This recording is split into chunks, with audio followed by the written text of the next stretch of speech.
যদি বলিউডের ইতিহাসকে কয়েকটি নামে সংজ্ঞায়িত করতে হয়, সেই তালিকার একেবারে শুরুর দিকেই থাকবে একটি নাম, দিলীপ কুমার। অভিনয়কে শুধু সংলাপ আর অভিব্যক্তির মধ্যে সীমাবদ্ধ না রেখে তিনি পরিণত করেছিলেন অনুভূতির এক শিল্পে।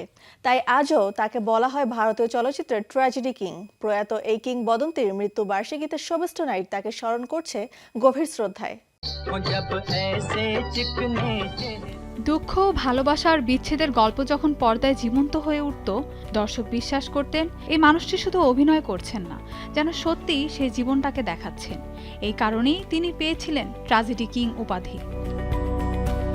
1922 সালে পাকিস্তানের পেশোয়ারে জন্ম তার। আসল নাম ইউসুফ খান।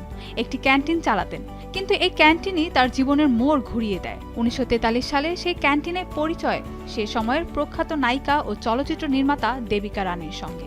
ভালো লেগে যায় এই সুদর্শন পুরুষকে।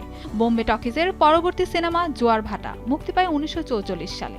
আর এই সিনেমা দিয়েই রূপালী পর্দায় আবির্ভাব ঘটে দিলীপ কুমারের।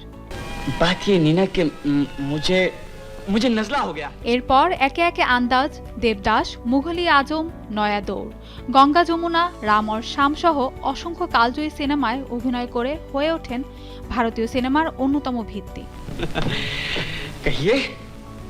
তার অভিনয়ের সবচেয়ে বড় শক্তি ছিল অতিরঞ্জন নয়, চোখের ভাষা, কণ্ঠের ওঠানামা আর নীরবতার মধ্য দিয়েই তিনি ফুটিয়ে তুলতেন চরিত্রের গভীরতা। এই অভিনয় শৈলী পরবর্তী সময়ে অমিতাভ বচ্চন থেকে শুরু করে শাহরুখ খান, আমির খান সহ বহু তারকার জন্য হয়ে ওঠে অনুপ্রেরণা। দীর্ঘ ক্যারিয়ারে তিনি জিতেছেন 8টি ফিল্মফেয়ার সেরা অভিনেতার পুরস্কার, ভারতের সর্বোচ্চ বেসামরিক সম্মান পদ্মবিভূষণ এবং চলচ্চিত্রের সর্বোচ্চ সম্মান দাদা সাহেব ফালকে পুরস্কারেও ভূষিত হন তিনি। এছাড়া পাকিস্তানের সর্বোচ্চ বেসামরিক সম্মান নিশানি ইমতিয়াজও পেয়েছিলেন তিনি। ব্যক্তিজীবনে 1966 সালে বিয়ে করেন জনপ্রিয় অভিনেত্রী সায়রা বানুকে। জীবনের শেষ দিন পর্যন্ত সায়রা বানুই ছিলেন তার সবচেয়ে বড় সহযাত্রী।